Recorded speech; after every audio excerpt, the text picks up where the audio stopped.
औज़ुबिल्लाहिमिनश्शैतानिर्रजीम बिस्मिल्लाहिर्रहमानिर्रहीम अल्लाहुम्मा सल्लि अला मुहम्मदिन व आलि मुहम्मद। बेपनाह दुरूद व सलाम हज़रत मोहम्मद मुस्तफ़ा सल्लल्लाहु अलैहि व आलिहि वसल्लम पे, सल्लल्लाहु अलैहि व आलिहि वसल्लम की आल पे। नाज़रीन, एम न्यूज़ पे मैं हूँ ज़ाहिद अब्बास नकवी। नाज़रीन, दौर जदीद में IT की अहमियत से गुरेज करना या उसको ना जानना बिल्कुल ऐसे ही है जैसे उस कबूतर की मिसाल जो बिल्ली को देख के आंखें बंद कर लेता है। लेकिन ये उसकी गलत फहमी होती है कि बिल्ली उसको खाएगी नहीं बल्कि छोड़ के चली जाएगी। पाकिस्तानियों का भी मौजूदा दौर में IT के हवाला से यही रद्द अमल आया है कि हम लोग जानबूझ के और हर चीज़ को जानते हुए हमने अपना दिमाग और अपनी आंखें बिल्कुल बंद कर रखी हैं, जिसका खमियाजा ना सिर्फ हमें अभी जिस तरह से आजकल हम देखें हमारे मुल्क में एक मुआशी बहरान ने जन्म ले लिया हुआ है, और आने वाले दौर में यही कहा जा रहा है कि हर वो इंसान जो IT से दूर होगा उसका ज़रिया मुआश, उसकी ज़िंदगी, उसकी फैसिलिटीज़ जो हैं वो उससे उतनी ही दूर कर दी जाएंगी। जिस तरह से हमने कोविड के दिनों में देखा कि खाना जो था वो भी IT का मोहताज हो गया, आपका पीना भी IT का मोहताज हो गया, आपका ट्रैवलिंग जो है वो भी IT की मोहताज हो गई। हमारी खुशकिस्मती कि हमारे साथ आज दो IT एक्सपर्ट्स, ऐसे दो नौजवान मौजूद हैं जिनका ये मकसद है कि पाकिस्तानियों को अवेयर किया जाए और बताया जाए कि IT किस कदर ज़रूरी है और पाकिस्तानी इसमें अपना मुकाम और बेहतरी किस तरह ला सकते हैं। तो मैं प्रोग्राम में खुशामदीद कहता हूँ। हमारे प्रोग्राम में आज मौजूद हैं, हमारे साथ दानिया खान हैं और काशिफ शाह साहब हैं। सर, बहुत शुक्रिया, थैंक यू सो मच आपका कि आपने हमें टाइम दिया और आपने हमें ज्वाइन किया। बहुत शुक्रिया आपका।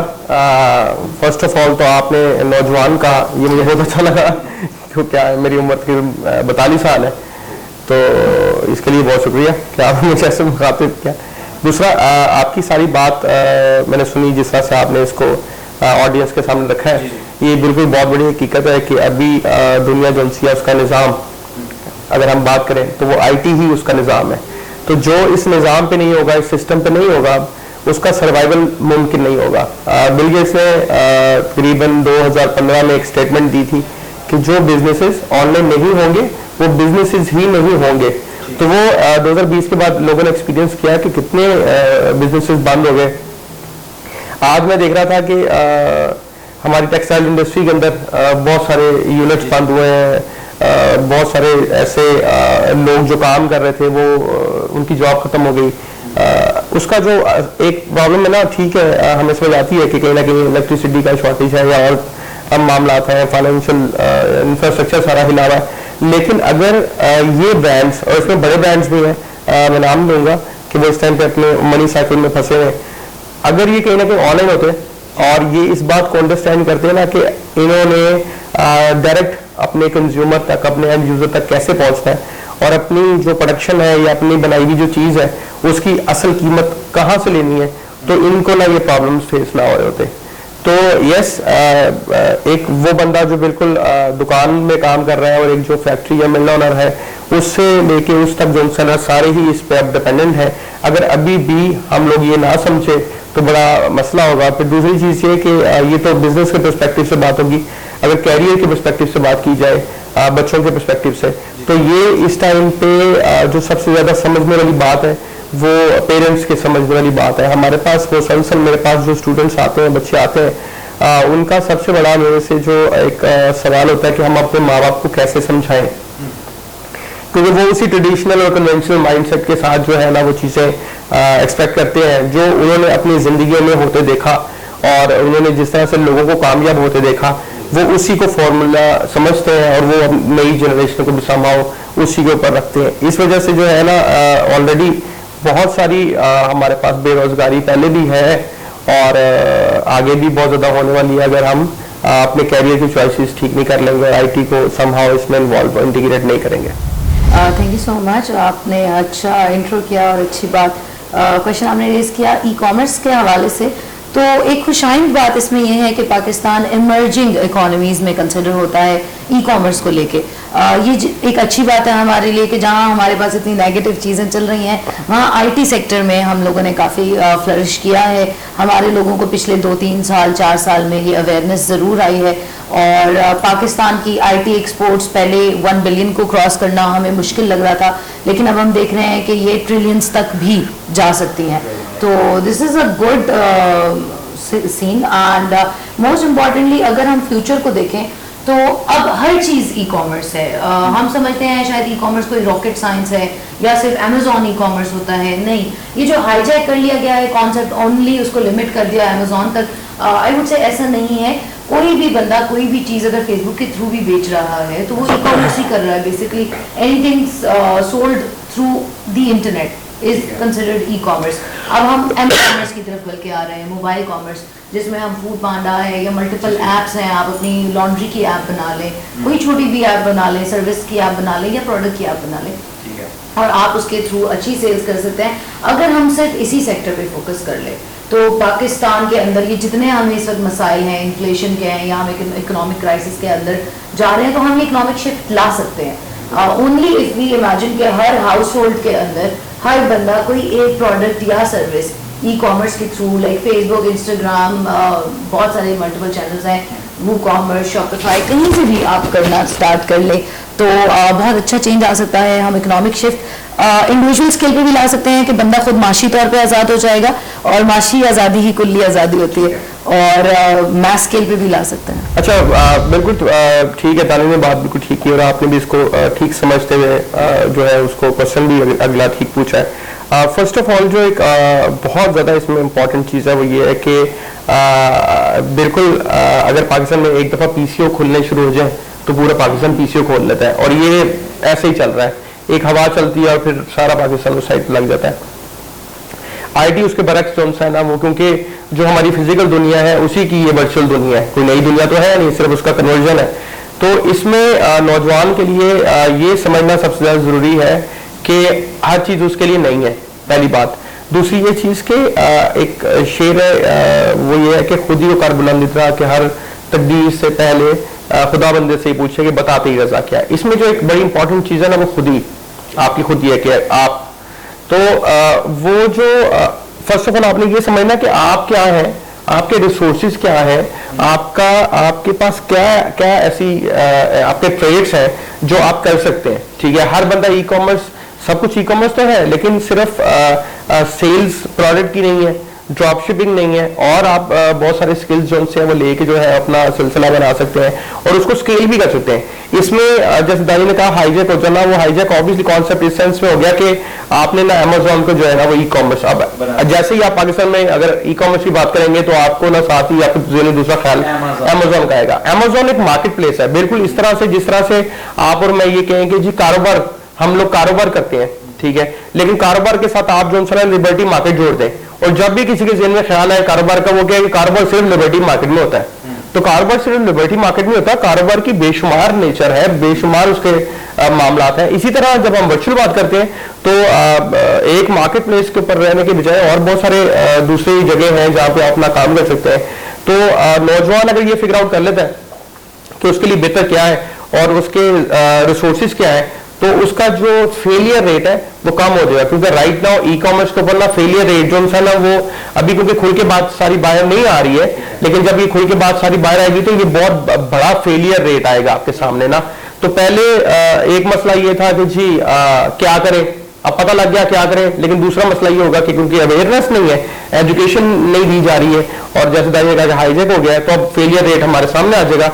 और जो लोग इस अपॉर्चुनिटी को पाकिस्तान के लिए या पाकिस्तानियों के लिए जो एक इम्पॉर्टेंट अपॉर्चुनिटी है कि पूरी दुनिया में इस टाइम आप काम कर सकते हैं, क्योंकि पूरी दुनिया का निजाम ही धर्म भरम हुआ है, तो पाकिस्तान का अकेला नहीं हुआ, तो वो अपॉर्चुनिटी जो सी ना वो इस हवा के नजर हो जाएगी। तो नौजवानों को सबसे ज्यादा जरूरी है आज के दौर में सेल्फ लर्न करना। आप जब भी कोई काम करने लगे तो गूगल इस्तेमाल करना कोई मुश्किल बात नहीं है। आप जाके गूगल पे देख सकते हैं, रिसर्च कर सकते हैं कि मैं एक प्रोडक्ट को किस किस तरह बेच सकता हूँ, मैं एक सर्विस को बेचने के कितने तरीके हैं और कौन से ऐसे तरीके हैं जो पाकिस्तानियों के लिए बेस्ट सूटेबल है।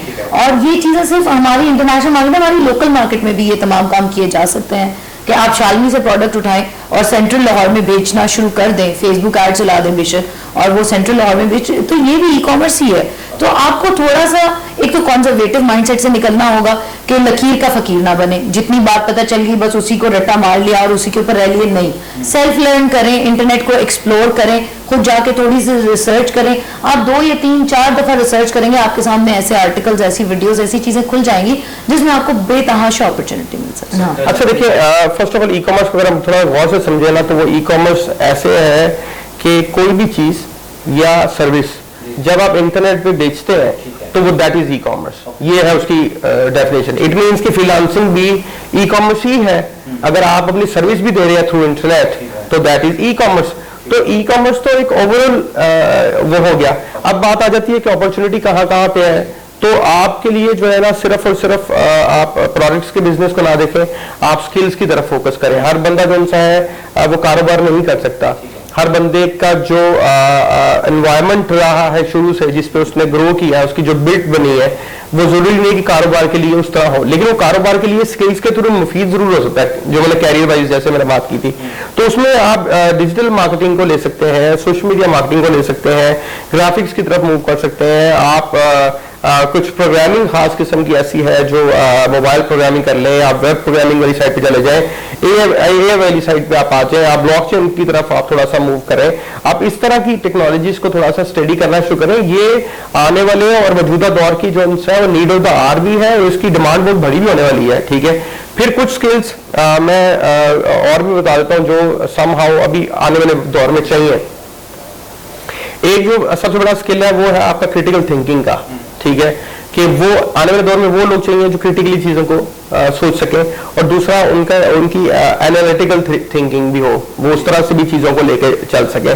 और third and the most important skill is कि अगर आप अपने कम्युनिकेशन स्किल पे काम करें।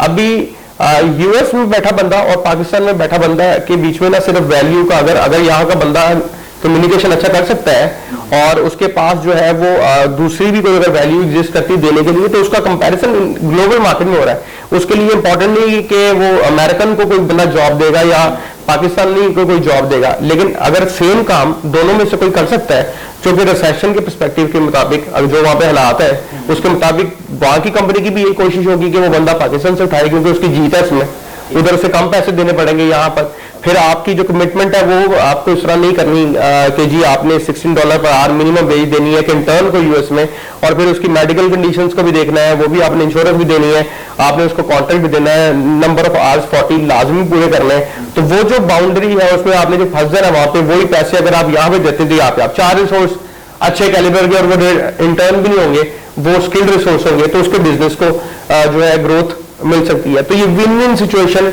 बन सकती है अगर आप कम्युनिकेशन स्किल और इस तरह के स्किल्स की तरफ आ जाते हैं। देखो पहले तो वो सिलेक्शन करें फर्स्ट ऑफ ऑल, तो कि उन्होंने क्या करना है, ये नंबर 1 थिंग है। ठीक है, उधर भी जाने से पहले ना आपने पहले मेक श्योर करना है कि आपके पास ना ब्लूप्रिंट हो। हमें जो ब्लूप्रिंट नहीं मिल रहा या हमारे नौजवान को जो प्लान नहीं ना मिल रहा, उसने अब इस प्लान के ऊपर खुद काम करना है। उसने सोचना है कि मैंने अगले 6 मंथ्स में, 1 साल में, 2 साल में क्या करना है। अगर उसके पास ये मिसिंग नहीं है ना, तो फिर वो समहाउ इदारों के इर्द गिर्द घूमता रहेगा। ठीक है, जहां पे वो हवा चलेगी वो उधर चला जाएगा, फिर उधर से निकलेगा फिर और चला जाएगा। दूसरी चीज कि जब आप किसी भी इंटरनेट के ऊपर किसी भी इदारे की या किसी भी प्रोडक्ट की, किसी सर्विस की या किसी की तरफ भी अगर आप जाते हैं, अब तो वो दौर ही नहीं है कि जहां पे आपको उसके बारे में पता नहीं है। आप उसके डिजिटल फुटप्रिंट्स देखें, उसके एग्जिस्टिंग रिव्यूज क्या है, उसके साथ कौन सी टीम काम कर रही है, उसके एग्जिस्टिंग स्टूडेंट्स के क्या फीडबैक्स हैं, आप उनको मिल सकते हैं, देख सकते हैं।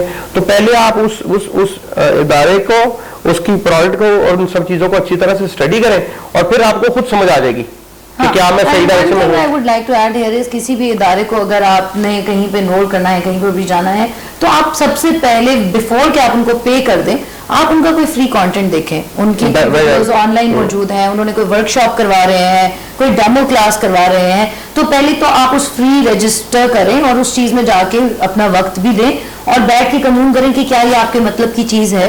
लाजमी नहीं होता कि इदारा गलत हो, समटाइम्स वो आपके लिए ठीक नहीं होता, किसी और के लिए वो बिल्कुल ठीक होता। तो आप पहले चेक करें कि क्या उनका माहौल, वो इदारा, उसका वे ऑफ टीचिंग आपके लिए है। फिर एक चीज जो बहुत ज्यादा मैटर और करती है कि क्या इदारा आपको एक्टिव पार्टिसिपेशन का मौका देता है। ये नहीं है कि आप बस वहां बैठे और पैसिव लर्निंग हो रही है और सिर्फ लेक्चर्स पे लेक्चर्स हो रहे हैं। क्या वहां पे एक्टिव पार्टिसिपेशन का मौका है? उनके और जो मौजूद है फेसबुक पर, यूट्यूब पर, डिफरेंट जगहों पर, वहां पर आप जाएं एंड आप अपनी सेल्फ रिसर्च जरूर करें। एंड फिर आपको अच्छा रिस्पांस मिल जाएगा।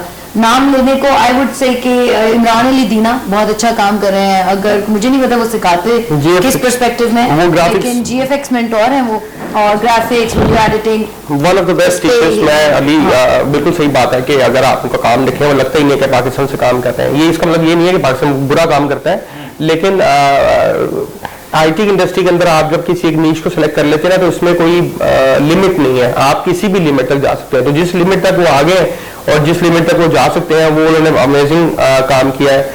आई वुड सजेस्ट कि उनका फ्री चैनल है, उसको देखें। हिशाम सरवर है, उनका जो है काफ़ी सारे लोग उनको फॉलो भी करते हैं और उनको देख भी रहे हैं। उसके अलावा मेरे ख्याल से अगर E-कॉमर्स पे जाना चाहते हैं तो सनी ली ने जो काम किया है, to be very honest, even though कि मैं ये ज़रूर कहूँगा कि उनके मॉडल को और थोड़ा अपग्रेड होने की ज़रूरत है, और नीचे टीम को भी अपग्रेड होने की ज़रूरत है, और एवेल्यूशन प्रोसेस को भी अपग्रेड होने की ज़रूरत है। और इंस्टेड के वो एक डायमेंशन में काम करें, उन्हें भी मल्टीपल डायमेंशन में अपना एवेल्यूशन का क्राइटेरिया और लोगों को ऑनबोर्ड करने का क्राइटेरिया अपडेट करना चाहिए। अवेयरनेस के पर्सपेक्टिव से उन्होंने बहुत अच्छा काम किया, जहाँ पे E-कॉमर्स का उन्होंने पाकिस्तान में बता दिया, ये हवा चलाई। बस वो थोड़ा सा मैंने बताया कि एक सिर्फ अमेजोन नहीं है, उसको थोड़ा बाकी प्लेटफॉर्म्स पर भी जाना चाहिए। तो ये लोग बहुत अच्छा काम कर रहे हैं। इसके अलावा रेहान अल्लाह वाला साहब है, उनको मैं इस चीज़ का क्रेडिट देता हूँ कि जो पहली चीज़ है सबसे इम्पोर्टेंट वो ये है कि आप एक गैजेट के साथ जुड़े तो सही, ठीक है, उसके बाद फिर चीज़ें आपको ऑटोमेटिकली समझ आ जाती है। तो इसके ऊपर जो उन्होंने काम किया कि वो लोगों कहते हैं आप आए, आप फ्रेंड लिस्ट बनाए, या मैं लैपटॉप देता हूँ mutual friends and stuff like this, इसके अंदर जो है ना वो एक गेट वो दिखा रहे हैं। तो उस गेट को दिखाने के अंदर जो लोगों को अंदर लाने में काम किया, वो उन्होंने बड़ा अच्छा काम किया। और फिर लास्ट में और भी बहुत सारे लोग हैं, अगर मेरे रिजल्ट से निकल गया हो, but last but not the least, हमें कोई तकरीबन 2017 से हमने फ्री एजुकेशन जो सी है इंटरनेट के ऊपर कोई 2000 प्लस वीडियोज है हमारी। इंस्टीट्यूट बना हुआ हमारा दानकाश के नाम से, ये दान है, मैं काश हूँ, और जो है जो सीखा अब तक वो सिखा रहे हैं, और कोशिश ये कर रहे हैं कि अगर कोई बंदा पे नहीं कर सकता तो वो भी फ्री कोर्सेज के साथ जो है वो आगे मूव कर सके, और अगर कोई पे कर सकता है तो वो हमारे पास आ भी जाता है और सीख भी रहा है। और इस सारी दौड़ में मतलब हमने ये डिसाइड किया था कि खुद के लिए तो बड़ा आसान है करना सारा कुछ, कोई इतना मुश्किल नहीं था। इंटरनेट से मार्केट में हम लोग already we were making enough and good money. तो उसके साथ साथ फिर हमने 2017 में ये डिसाइड किया कि जो हम सोसाइटी को वो करते हैं वो प्रैक्टिकल वे में इंस्टेड हमारे 46 डिफरेंट ट्रेनिंग्स हैं। उसके अंदर E-कॉमर्स की भी है, डिजिटल मार्केटिंग की है, प्रोग्रामिंग वाली साइड है, डिजाइन वाली साइड है, और वीडियो एडिटिंग है, कंटेंट है, अभी YouTube का भी हमारा चल रहा है। मतलब वही बात है कि जो किसी भी पर्सपेक्टिव में कोई बंदा इंटरनेट से जुड़ना चाहता है, उसके लिए हमारे पास सोल्यूशन मौजूद है। मैं ये महसूस करती हूँ कि IT बहुत एम्पावरिंग है इस मामले में कि यहाँ पे आपको जेंडर डिस्क्रिमिनेशन नहीं मिलेगी, ना ही मतलब समटाइम्स हम कहते हैं कि खवातीन को एक्स्ट्रा एडवांटेज मिलता है, तो IT में वो भी नहीं मिलता। और वैल्यू क्या कैरी कर रहे हैं आप, बना क्या रहे हैं कि बिग पोजीशंस पे विमेन को नहीं आने दिया जाता, तो IT में ऐसा भी नहीं है। IT is very clean, it's gender neutral, even it is age neutral. हमने देखा है कि 6-6 साल के बच्चों के YouTube चैनल्स होते हैं,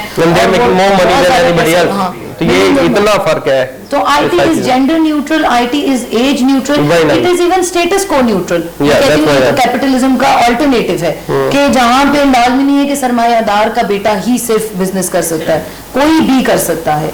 so it is a great opportunity. मैं कहती हूँ खवातीन के लिए तो ज्यादा अच्छा है, क्योंकि गिवन द सोसाइटी, हम जिस माशरे में रहते हैं उसको इग्नोर तो नहीं कर सकते। हम एक पाट्रियार्कल माशरे में रहते हैं, खातून घर से बाहर निकलती है, 100 मसाइल फेस करने पड़ते हैं, और बहुत सारी चीज़ें होती हैं जो लड़कियों को फेस करनी पड़ती हैं। बट IT में ऐसा नहीं है। ओवर द इंटरनेट आपको कोई मतलब आप किसी को सर्विस दे रहे हो, इज्जत से अपने घर में बैठे हो, ना आपको कहीं जाना पड़ रहा है, ना किसी की बुरी नज़र फेस करनी पड़ रही है। सो बहुत सारे वेज में IT एम्पावरिंग है as compared to other professions. अच्छा, इसमें ना 2-3 चीज़ें हैं, मैं बता देता हूँ। फर्स्ट ऑफ ऑल तो इसका जो मैथमेटिकल फॉर्मूला है वो ये है कि जो चीज़ आप स्टार्ट करें उसको आप 9600 आवर्स दें, ठीक है। ये एक स्टैंडर्ड फॉर्मूला है कि आपने 9600 घंटे देने हैं किसी प्रोफेशन को या किसी स्किल को। अगर तो आपकी जिंदगी ये है ना कि आप रातों रात अमीर हो जाए और ये सारा कुछ हो जाए, तो वो ट्विटर का जो CEO था उसने एक दफ़ा ये कहा कि मैंने ना एक रात में सक्सेस ली है, बस फर्क सिर्फ इतना है कि वो रात 10 सालों में आई है।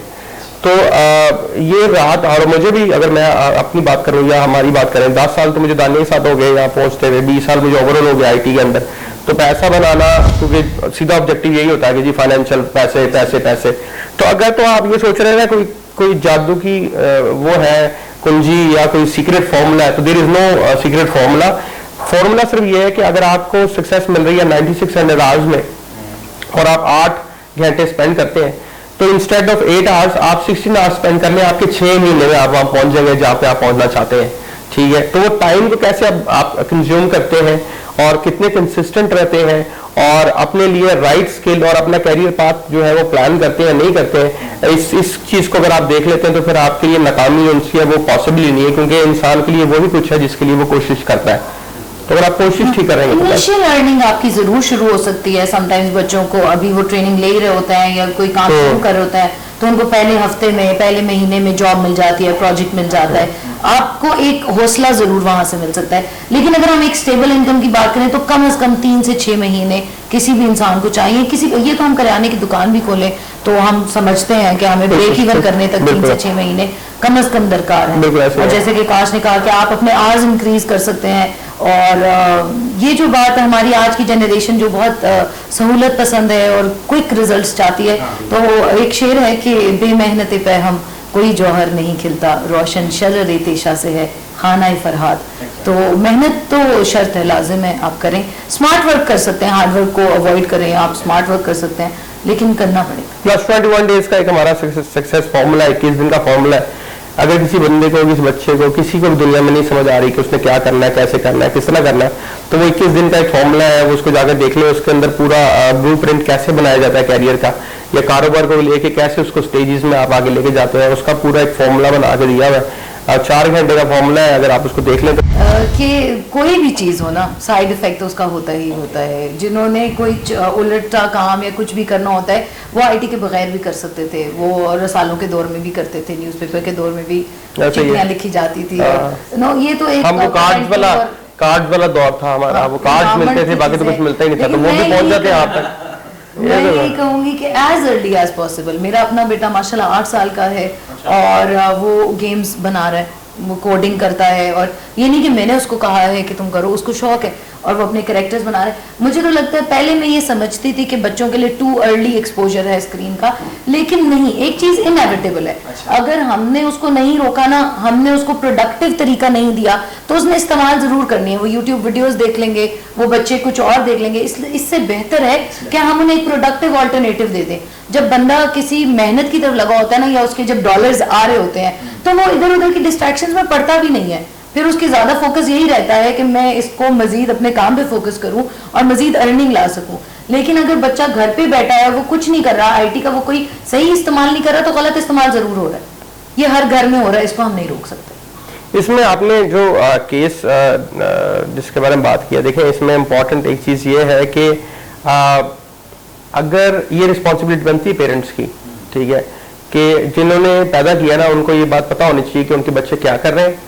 और दूसरा, उनके बच्चों को इस तरह से उनको कम्युनिकेट करना चाहिए या उनके साथ ऐसा रिलेशनशिप बनना चाहिए कि जहां पर इंस्टेड के वो अगर भागें तो बेहतर है कि वो दोस्त के पास, अपने बाप के पास, अपनी माँ के पास आगे बात कर सकते हैं। अगर आपने वो गैप नहीं क्रिएट किया या रूम नहीं दिया अपने बच्चों को, तो जाहिर बात है वो फिर कहीं ना कहीं, वो जरूरी नहीं कि इंटरनेट की वजह से ऐसा कुछ हुआ है।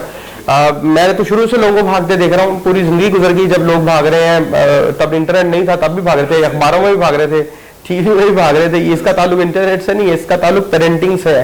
पेरेंटिंग इंप्रूव होने वाली है। कहीं ना कहीं हमारे पेरेंट्स को, हमें अब हमारी रिस्पॉन्सिबिलिटी है कि अपने बच्चों के साथ वो कनेक्शन बिल्ड करके रखें कि जब उनकी कोई ख्वाहिश हो, वो चाहे गलत हो या सही हो, तो हम उसको अंडरस्टैंड करें और उनको ये ना कहें कि ये गलत है। अगर कहीं ना कहीं वो रिलेशनशिप बिल्ड हुआ होता तो आज वो बच्ची अपने माँ बाप के पास ही बैठी होती है। और शायद अगर यही होना था तो पेरेंट्स समझ कर ये भी कर सकते थे कि ठीक है, आप 2-4 साल वेट कर लो, ऐसे ही होगा, कोई मसला ही नहीं है।